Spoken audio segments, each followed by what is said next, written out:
Hey guys, welcome back to my channel. My name's Jessica Ward King, also known as the Stigma Crusher.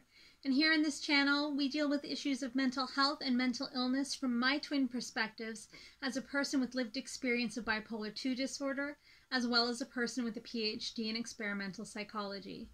Sound like your jam? You are more than welcome here. Please remember to hit that subscribe button, and if you want to be notified each and every week when I post, hit that notifications bell as well. Remember to share and like, it really helps the algorithm. And with that, let's get into some stigma crushing for this week. So, as you may be aware, if you're following me here on this channel or over at my TikTok, I started my ketamine treatments on Monday. And that really got me thinking of the incredible privilege that I have that enables me to access treatment that a lot of people would not have the means to access. Let me tell you what I mean. So with this ketamine treatment, for example, the drug is brand new. Well, the S-ketamine nasal spray that I'm taking is brand new, has just been approved by Health Canada in 2020. And is therefore a very expensive medication. Big Pharma, I'm not going to get into Big Pharma, but they do, for all of the research and development that they do, they charge big bucks for medications, and it takes years and years for those medications to go off-label so that they can be given out in generic forms. And so that's how the drug companies get their money back for all the research and development they do, and more, some would say, but let's not get into that. So, so I'm taking a very expensive medication. Now, I'm very fortunate. I work in the federal public service where I have a healthcare plan for my medical insurance that covers the cost of the drug Spravato. So for that cost of this treatment, it would be incredibly prohibitive. I'm talking thousands and thousands of dollars, and that's just for the first 4 weeks of treatment alone, let alone if you have to do top-up treatments afterwards. So I would not have access to be able to pay for this medication if I did not have the employment, the full-time employment that I do have that has the drug plan benefit that I have. And I'm not able to access the ketamine infusion because that's not covered by my drug plan, and it is prohibitively expensive. Now, I'm not saying that for poor me, but just as a reference, there are folks that can afford that, but a lot of folks cannot. Now, in addition, for this treatment, you have to be followed by the medical professionals for at least 2 hours after you take the medication. And so there's clinic time that they have to recoup the costs of somehow or another. And so for me, it's $150 per session that I have to pay out of pocket in order to have these ketamine treatments. And so for my first month of treatment, that's $1,200 that I need to find out of pocket to be able to pay to get this treatment. Again, I'm extremely fortunate that I have a good job and that I'm able to work full time. That's the other piece.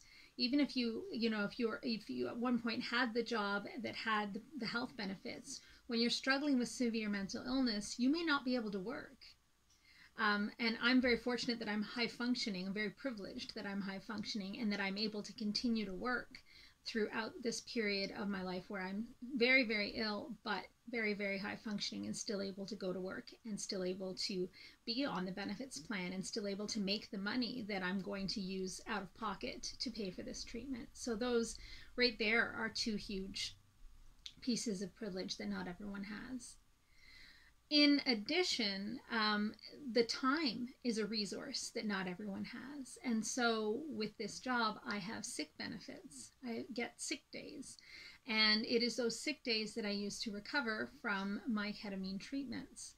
And so if I was working in a job that did not afford me any sick pay or not enough of it, I would be going on leave without pay to get my treatments. And a lot of people, especially if you're trying to find out-of-pocket money for the expenses, can't afford to be working without pay, or not working, I guess, leave without pay, as well as finding out-of-pocket money to pay for the clinic fees, as well potentially as not having as good a benefit plan as I do for medical benefits and having to pay some or all of the drugs.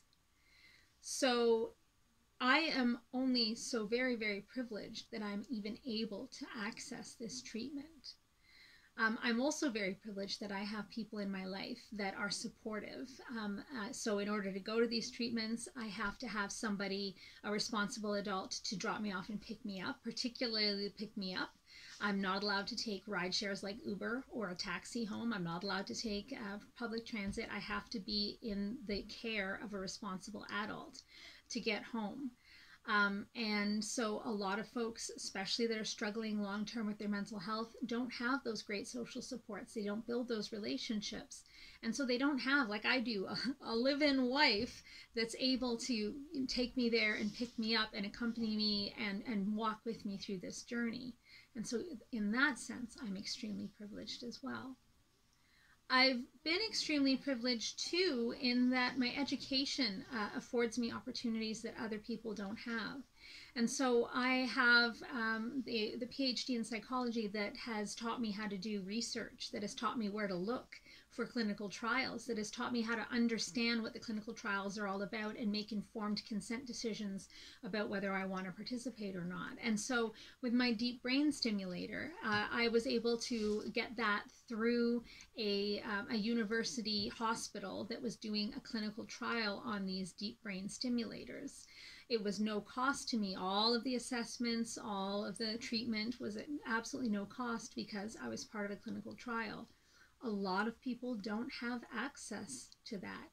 Lots of folks don't live in a town where there is a university hospital or sufficiently close to one anyway, where they can realistically go for constant assessments and the constant treatments and the follow-up appointments and so on. So folks living in more rural or remote locations where there isn't a big hospital system, simply don't have access to those kinds of things. They don't have the privilege of living in that big city that affords them access to this mental health care.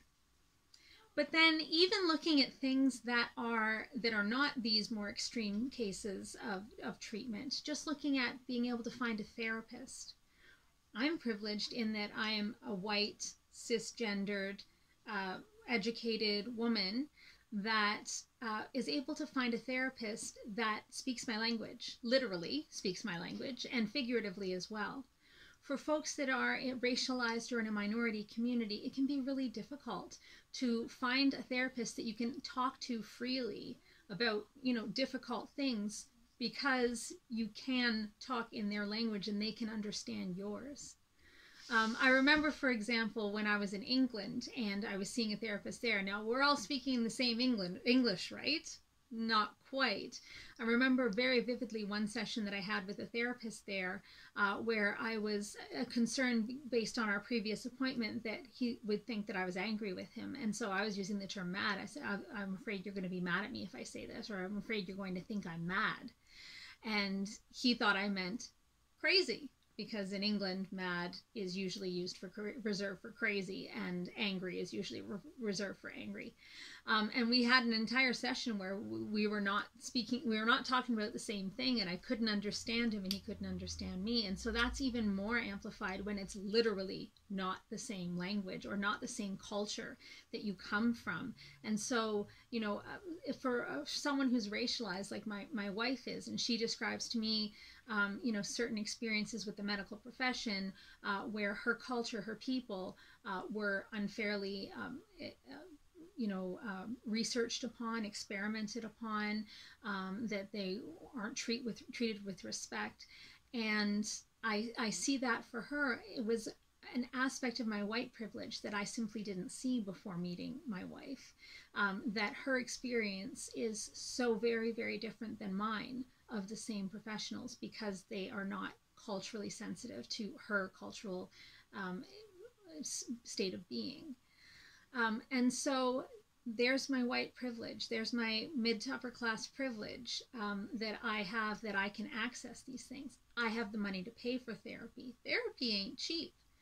My benefits plan pays for some of the therapy, and out of pocket, I'm privileged enough to have enough income that I can pay for it. Lots of people are not. Lots of folks don't have the benefits or the out-of-pocket money to pay for psychiatric medications. They might be able to pay for the older ones that have been, supplanted by newer ones that either work better or have less side effects or aren't as dangerous. They can't access those because, again, the big pharma thing and them being expensive because they're the new drugs. And so they have to access much older classes of medication that may not work as well for them. They don't have the privilege of being able to try any new drug that comes out on the market and having the insurance to pay for it and the out-of-pocket to be able to cover the expenses. It should not be the case that there is such inherent differences between the privileged and the less privileged in medical health care. Particularly here in this country, I'm coming to you from Canada, where we do have universal health care benefits. And so if you're going to see a medical doctor, it's covered. If you go to see a psychiatrist who is a medical doctor, that's covered here.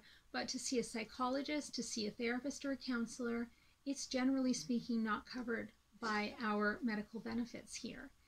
And that's just out of this world to me.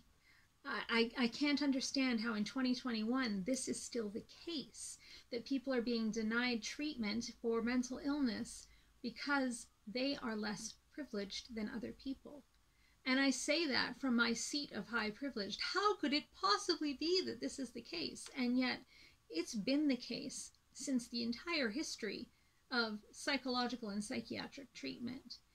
Mental illness is somehow differentiated from physical illness, where physical illness is something that you can see the broken bone or do the blood test or find the tumor or whatever the case is.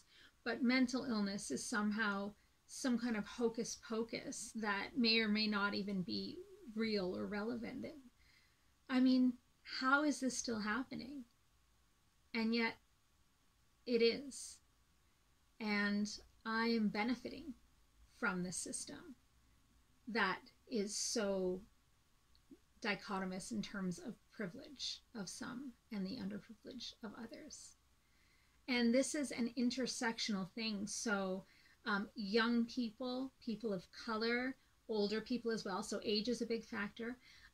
Income, socioeconomic status, education levels, language, whether you're from a country or not, refugee status, indigenous people here in this country, and I know in countries around the world are not, do not have access like non-indigenous people in those countries do. I mean, it's really the intersection of LGBTQ2+ people, people who are at higher risk for suicide, for homelessness, and for mental illness, are the ones that are least privileged and therefore have least access to the supports that could help keep them alive and help them have a successful and fulfilling and happy life. It's completely backwards, and yet here we are, and it needs to change. It needs to change from the top down and from the bottom up and from the middles in. It needs to change. People should have access to adequate mental health care, just as they have access to physical health care. So we have universal health care here in Canada. We need universal mental health care as well.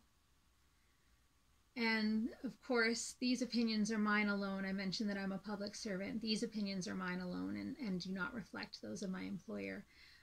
But I would really encourage you to comment in the comment box below if you've ever had these experiences where either your privilege or your lack thereof has changed the way that you have access to mental health care. Because the more people that tell their stories and the more people that call for change, the more likely we are going to be to get change.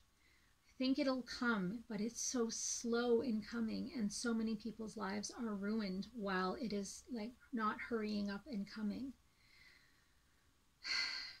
Sorry, you got a bit of a rant there, folks, but that's going to be it for me for this week. But please do comment down below and share your stories. And I will see you next week with a bit of an update on the ketamine treatment as well as with another video. Take care, guys. Bye. Stigma Crusher.